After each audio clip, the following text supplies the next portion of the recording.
Namanya Salwan.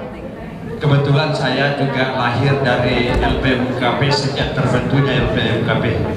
Dari cukup lama juga seperti Mina Soroyo, sudah 42 tahun dia sudah lahir sebelum merdeka ini.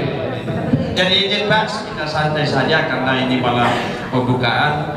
Pertanyaan saya ke Bapak dari Bandung, sarjana hukum, Pak siapa tadi? Pak Rukman. Saya sepaham, saya juga pengurus HNSI Sulawesi Tenggara, Pak. Saya membidani ketua bidang UKM dan koperasi.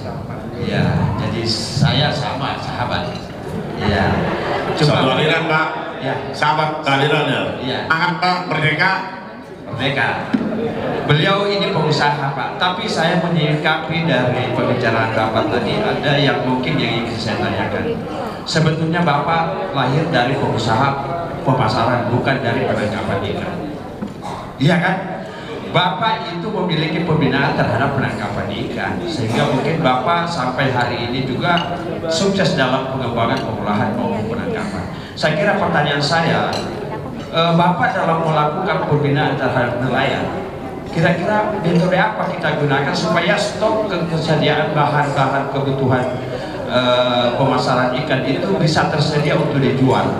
Kadang-kadang biasanya yang kita lihat di lapangan, biar ada ikan, tapi kalau memang kita tidak punya modal atau ada modal tidak mungkin tidak ada bahan baku, maka kita juga tidak mungkin akan lebih sukses untuk melakukan pemasaran. Saya kira itu kiat apa yang kita lakukan sehingga sampai juga dibantu oleh LPMKP sehingga kita bisa sukses dalam menjalankan usaha sampai hari ini. Yang kedua mungkin dari Koperasi Soroyo. Saya kira beliau ini pernah saya ketemu di Kendari, Pak Untung, Pak Salwan, Pak.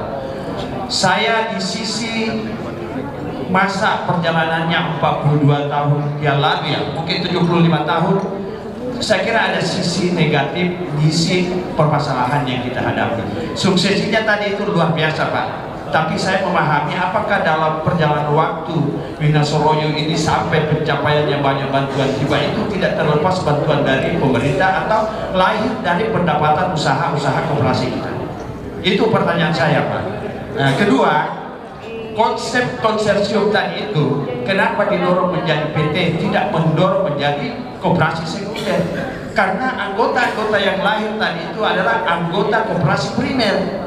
Maka tingkatan itu meningkatkan koperasi itu naik ke tingkatan koperasi sekunder, bukan ke PT, Pak. Seharusnya aturannya kalau di undang-undang koperasi. Ya, saya kira itu pertanyaan. Jadi apakah dalam perjalanan waktu 76 tahun ini Soroyo ini ada kegagalan atau tidak? Apakah bantuan yang selama ini dikasih itu bantuan dari Pemda atau bantuan dari KKP sehingga omset sampai hari ini masih membutuhkan dana ke LPMKP dengan 100 miliar? Nah, pertanyaan saya itu. Terima kasih. Assalamualaikum warahmatullahi wabarakatuh. Waalaikumsalam. Terima kasih Pak Salwan. Yang kedua, silakan. Masih sayap kanan. Silakan Pak Irwan. Oke, kalau yang pegang mic dulu, nanti sebelah kita tarik lagi. Oke. Yang agak belakang deh, yang depan di wakil nanti ini. Ya, nanti kita pemerataan. Silakan lanjut kepada siapa pertanyaannya. Assalamualaikum warahmatullahi wabarakatuh. Waalaikumsalam. Perkenalkan, nama saya Rifai.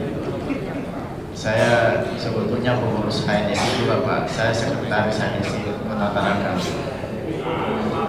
Sama-sama juga kita pengusaha. Jadi mungkin saya langsung ke Pak Haji Rukman ya. Yang saya mau tanyakan, Pak, kalau orang sukses itu pasti pernah gagal. Nah, jadi saya mau tanyakan dalam mengembangkan usaha itu Bapak berapa kali gagal baru bisa sukses? Terus yang koperasi apa? Mina Soroyo.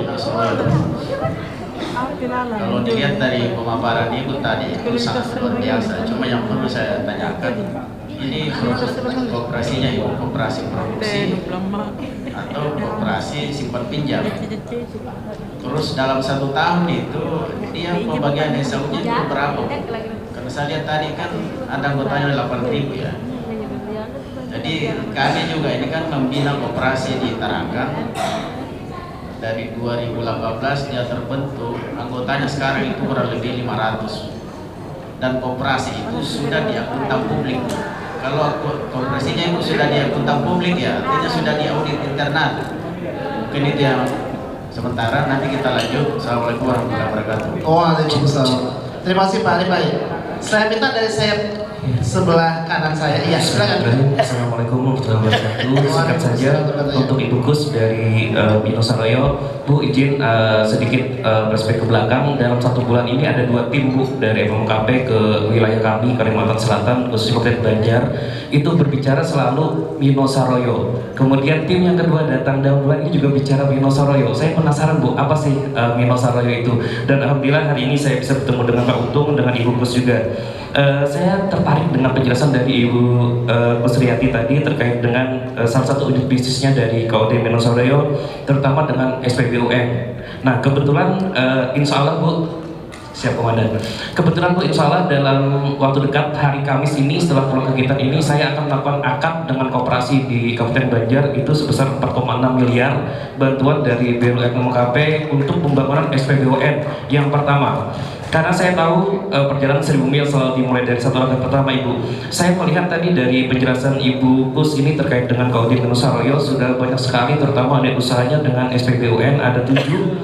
Yang jadi pertanyaan saya adalah mungkin konkretnya pertama satu tadi Ibu menjelaskan bahwa itu ada kerjasama dengan Pertamina.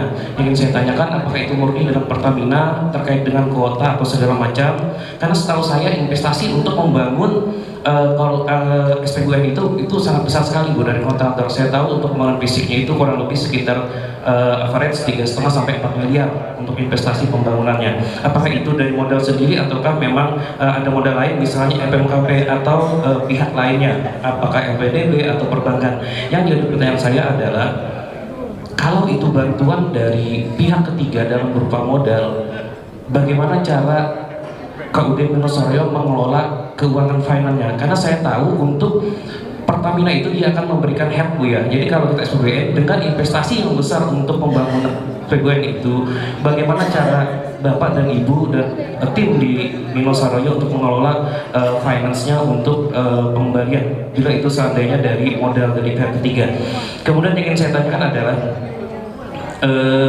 di sini tadi ada program dari solusi atau saluran untuk operasi. Nah, ini apakah memang dari Kementerian Koperasi itu memberikan jatah kuota ataukah memang tetap kita harus dari pihak koperasi yang meminta jatah tanda kutip itu kepada Pertamina untuk bisa mendapatkan? Karena memang permasalahan di daerah kami Bu itu adalah nelayan tangkap di kami itu karena solar untuk subsidi sangat susah didapat, dikuasai oleh beberapa rekan-rekan yang ada di SPBU. Mereka akhirnya menggunakan oli bekas, oli mati untuk nelayan.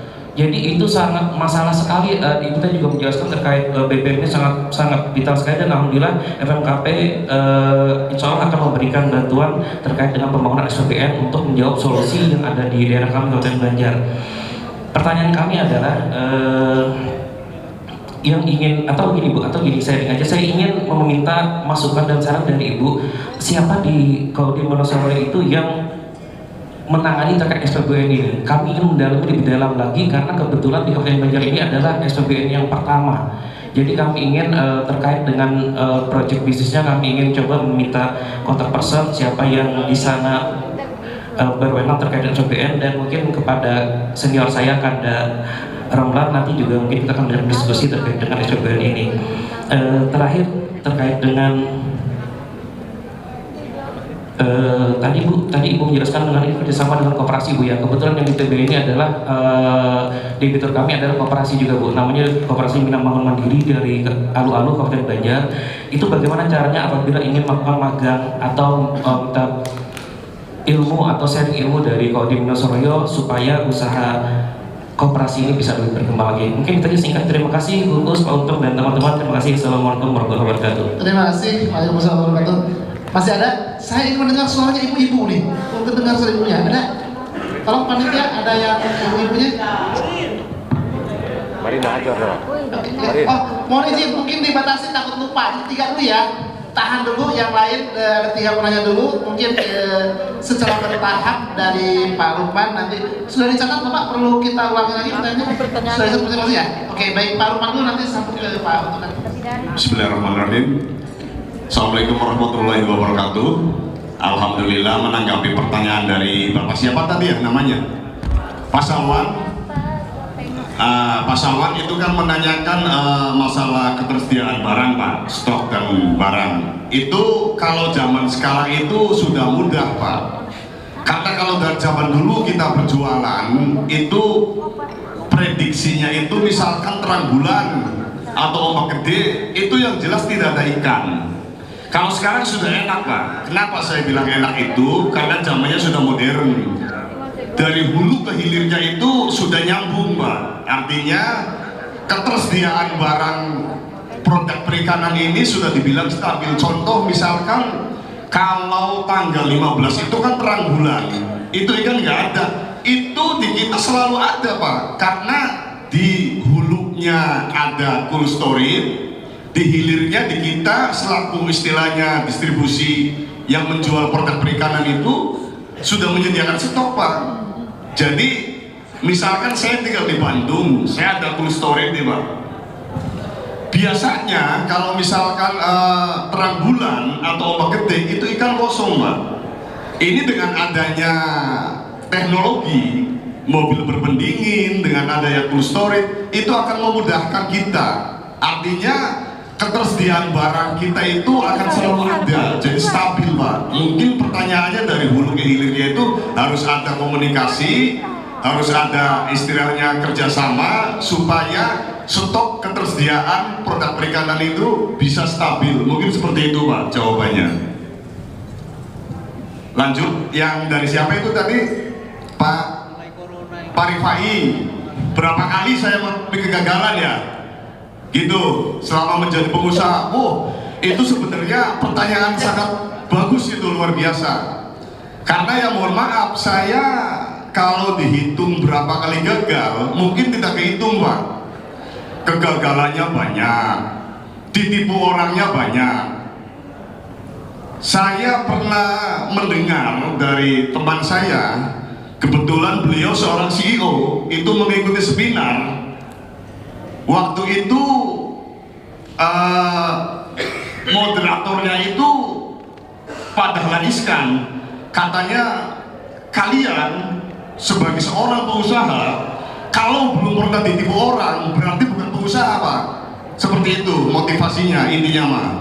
Makanya ini Pak Dahlan ini bagus, Pak. Saya pribadi ditipu orang berkali-kali, Pak. Kegagalannya banyak sekali, tapi bismillah saya boleh dibilang jiwanya jiwa petarung, Pak. Kalau hari ini gagal, bismillah. Besok gagal, bismillah lagi. Tapi ibaratnya kan kita harus punya mindset semangat. Masa iya hujan terus gak ada terangnya, seperti itu. Begitu juga dengan orang usaha. Saya gagal hari ini, insya Allah prinsip saya kegagalan itu keberhasilan yang tertunda. Seperti itu, Pak. Dan alhamdulillah setelah saya coba, misalkan sekarang gagal, besok gagal, kalau kita niatnya bener, bismillahnya kental, insya Allah, Pak, besok akan diberi kesuksesan. Yang penting bener saja, jujur, bener, semangat, berdoa, dan berusaha. Seperti itu, Pak Dahlan. Terima kasih. Terima kasih, luar biasa. Pendalaman nanti kita sukses dituntaskan dulu ya jawaban dari Anu ya. Mungkin Pak Untung silakan, mungkin tidak perlu kami ulas dulu ya, langsung silakan. Baik, saya akan mencoba menjawab tadi apa yang ditanyakan Pak Salwan mengenai tentang pendapatan KUD Minosaroyo. Apakah KUD Minosaroyo ini menjadi besar karena dari bantuan? Itu tidak, bahwa untuk operasi Minosaroyo yaitu pendapatannya dari usaha sendiri. Adapun modal kerjanya adalah simpanan wajib dan simpanan pokok anggota. Karena semua kapal atau perahu nelayan dari tingkat yang kecil sampai yang besar jual hasil tangkapannya di TPI itu dikenakan simpanan wajib yang nominalnya 0,5% setiap bruto penjualan. Namun apabila anggota tersebut meninggal atau mengundurkan diri, simpanan wajib itu bisa kami kembalikan kepada si pemiliknya. Selama mereka sudah tidak bergelut di unit usaha perikanan, kita kembalikan. Dulu pernah ada yang namanya Mas Hasan, itu dia sudah tidak bergelut di unit penangkapan ikan di Kabupaten Cilacap, dan mereka keluar dari keanggotaan. Simpanan wajibnya diminta diambil, jumlahnya 125 juta simpanan wajibnya, dan mereka menjadi anggota KUD Minosaroyo dari tahun 72 sampai tahun 1972 sampai 1980, karena dulu pukat harimau. Setelah pukat harimau itu hilang, tidak diperbolehkan alat tangkap tersebut, terbitlah Kepres 39, mereka pindah di unit penangkapannya ke daerah lain, ke Jakarta. Itu salah satu contoh dari modal kerja yang modal kerja KUD Minosaroyo, yaitu yang diolah adalah ya dari usaha sendiri, dan pendapatannya juga dari pendapatan usaha sendiri. Justru akhir-akhir ini saja KUD Minosaroyo didorong oleh lembaga atau pemerintah, dalam hal ini BLU, semenjak era Bu Susi dulu Menteri KKP-nya. Pertama kami mengakses BLU itu dulu hanya 1,5 apa 1 miliar ya. 1 miliar itu tahun 2015 saja, 15. Namun sebelum itu juga pernah, tahun 2013 juga pernah. Nah, sampai sekarang ini kami kalau seperti unit-unit usaha yang lain itu yang dari merangkap step by step. Dulu SPBU hanya satu, saya pertama jadi ketua koperasi tahun 2007 itu SPBU-nya baru 2 atau 3, sekarang sudah menjadi 7. Nah, untuk mengenai tentang tadi yang ditanyakan dari Kalimantan apa ya? Dari Kalimantan nanti Bukus untuk menjelaskan, dan termasuk berapa sih SHU yang akan dibagikan, biar beliau manajernya yang menyampaikan. Monggo. Terima kasih. Tadi ada yang menanyakan masalah koperasi Minosaroyo, termasuk jenis koperasinya produsen atau jasa atau konsumen ya Bapak. Saya lihat ada. Setelah kami mengurus izin-izin itu terutama di NIB-nya, itu Minosaroyo dikategorikan menjadi koperasi konsumen Bapak. Itu memang dari pihak Dinas Koperasi yang menyesuaikan. Jadi koperasinya adalah jenis koperasi konsumen. Untuk pembagian SHU itu tadi ditanyakan, kalau di Minosaroyo sesuai dengan anggaran dasar dan anggaran rumah tangga, pembagian SHU itu ada 2 jenis Pak, yaitu SHU menurut simpanan dan SHU menurut jasa.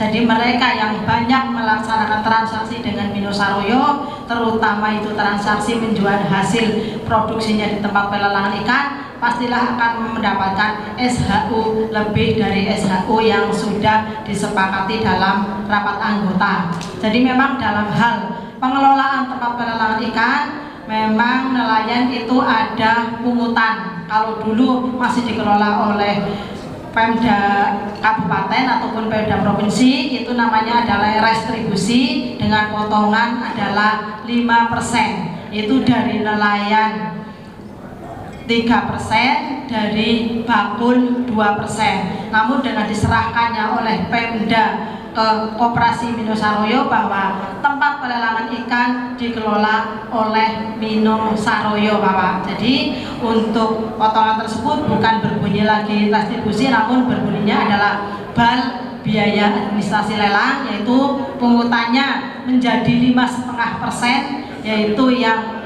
3,5% dari nelayan, 2% dari bakul. Kenapa dari 5% menjadi naik 5,5%?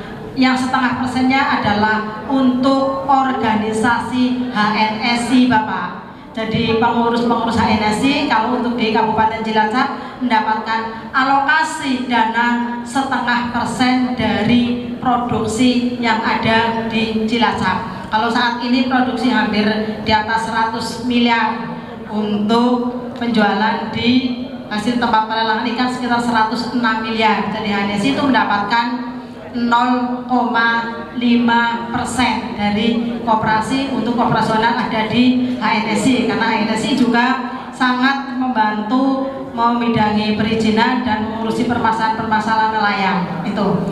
Terus jadi SHU untuk dari nelayan yang 3,5% dipotong akan dikembalikan kepada nelayan adalah 1%. Bapak Ibu, jadi itu nelayan sudah menyimpan SHU 1% sendiri yang mereka melaksanakan transaksi penjualan di tempat pelelangan ikan itu Pak. Jadi memang beda, ada karena anggotanya ada nelayan hanya ABK, ada juga nelayan pemilik kapal. Jadi kalau yang ABK adalah anggota yang dibagi seluruh anggota, tapi kalau yang pemilik kapal adalah mereka yang mendapat 1% dari pengembalian yang mereka dipotong 3,5%. Terus untuk SPBUN Bapak dari Banjar, barangkali sebenarnya malam ini saya sudah siapkan materi Bapak untuk pendirian SPBUN sampai dengan penyaluran BBM-nya. Namun karena waktu sangat terbatas sehingga materi itu tidak kami sampaikan Bapak.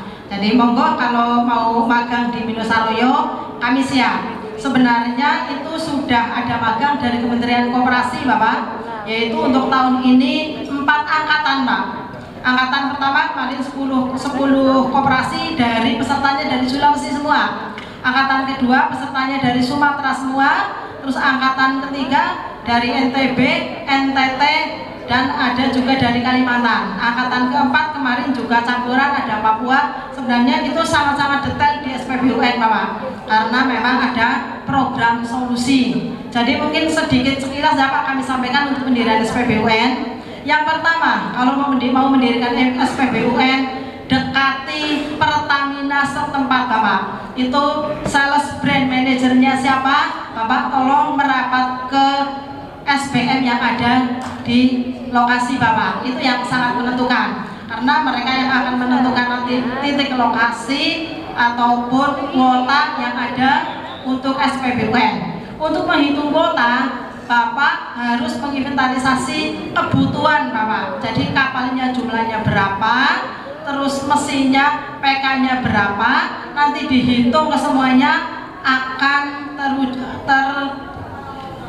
terjumlah kebutuhan alokasi. Karena SPBUN kalau memang alokasinya kecil itu sayang Bapak. Sayang sekali karena nanti BEP-nya terlalu lama. Setelah kami hitung-hitung, kami punya 7 unit SPBUN, itu di angka 200 KL Bapak per bulan minimal 200 KL itu akan baru masuk untuk pos operasional SPBUN. Karena SPBUN marginnya adalah 190 rupiah per liter kalau nggak salah. 190 kalau kali 200 kan sudah ketemu hampir 40 juta ya Pak. 40 juta itu untuk kos operasional karyawan, listrik, operasional yang lain-lain masih ada untung Bapak. Jadi itu adalah minimal angka di 200 KL Pak. Tapi kalau mau lebih detail penyalurannya, karena ini barang subsidi, bukan hal yang mudah untuk melaksanakan penyaluran BBM, karena di samping ada pemeriksaan dari Badan Pemeriksa Keuangan Negara, juga ada pemeriksaan dari kepolisian manakala kita penyalurannya tidak tepat sasaran Bapak. Jadi kalau dari Bapak mau magang mandiri, monggo dipersilakan Pak, karena banyak juga yang sudah mengadakan magang bersama-sama di tempat kami, namun masih kurang puas Pak. Jadi mereka melaksanakan magang mandiri, monggo bersurat dulu ke Minosaroyo, kami siap menerima Bapak. Terutama nanti menangani masalah bongkar Bapak, bongkar BBM, karena tidak paham bongkar BBM akan banyak terjadi losis Pak. Nanti kalau sudah paham bongkar BBM terjadi losis kan nggak jadi untung malah buntung Pak. Jadi monggo mungkin lebih detail. Tapi kalau materi saya udah siapkan sebenarnya, kalau mau copy materi juga bisa. Pertama dari pendirian, dari pembelian BBM sampai dengan penyaluran itu sudah kami siapkan. Terus untuk program solusi, betul sekali Pak. Program solusi adalah programnya Bapak Menteri SDM Pak Erick Thohir dengan Pak Tetet, yang waktu itu ada launchingnya di Minosaroyo Pak, yaitu solar untuk koperasi. Maksudnya adalah untuk mengurus izin izin ke Pertamina itu kalau memang sudah menjadi programnya adalah program pemerintah, Pertamina tidak akan pernah bisa nolak Pak. Jadi kalau mau bersurat kepada Pertamina, mohon rekomendasi dulu dari Kementerian Koperasi, yaitu menindaklanjuti program solusi Pak. Itu dengan program solusi saya yakin Pertamina sudah tidak akan pernah nolak, karena itu adalah program pemerintah untuk mencukupi kebutuhan BBM kepada nelayan. Betul sekali apa yang disampaikan oleh Bapak yang dari Banjar tadi. Kita mempunyai kapal banyak, tapi kita belum punya penyalur BBM, bukan hal yang mudah Pak. Yang nantinya ujung-ujungnya nelayan mendapatkan harga BBM yang cukup tinggi. Alhamdulillah di Cilacap, yaitu karena penyalurnya BBM bersubsidi maupun BBM industri hanya Koperasi Minosaroyo, jadi nelayan bisa menikmati harga subsidi sesuai harga pemerintah, yaitu 6.800. Itu kalau harga industri ada perubahan, yaitu setiap 15 hari sekali berubah. Jadi mungkin langkah awal itu bagus sekali adalah pembuatan SPBUN. Terus untuk SPBUN untuk investasi ya Pak ya, kami lihat itu adalah kami barusan bikin yang BBM industri yang agak jauh beda dengan BBM subsidi Pak, dengan SPBUN. Sebenarnya kalau SPBUN alokasi 200 KL masih cukup satu dispenser Pak, dengan mungkin kapasitas tangki pendem 30 KL. Itu kira-kira kalau kami hitung itu maksimal ada angka di 2M Pak, maksimal satu dispenser kapasitas tangki 30 KL itu dengan perkantoran yang dengan standar Pertamina itu masih di angka 2M, itu non tanah Pak, itu masih 2M karena kami juga baru bikin lagi satu di angka itu, tapi barangkali daerah Bapak mungkin belum Pak. Entah nanti kalau modal kerja kan memang kita harus deposit ya Pak ke Pertamina, ya minimal kita punya 4 hari modal kerja Pak, karena untuk menghindari pada saat-saat libur. Jadi kita ada 4 kali modal kerja, itu cukup Pak kalau angka 4 miliar untuk pembangunan SPBUN. Jadi silakan kalau untuk mau belajar SPBUN dari pendirian sampai penyalurannya, yang jauh lebih penting adalah di penyalurannya Pak. Monggo jangan sampai kita mengelola SPBUN malah kena permasalahan penyaluran yang dilaksanakan oleh hukum Pak. Itu monggo kami siap menerima. Saya kira itu yang bisa saya sampaikan. Terima kasih. Assalamualaikum warahmatullahi wabarakatuh.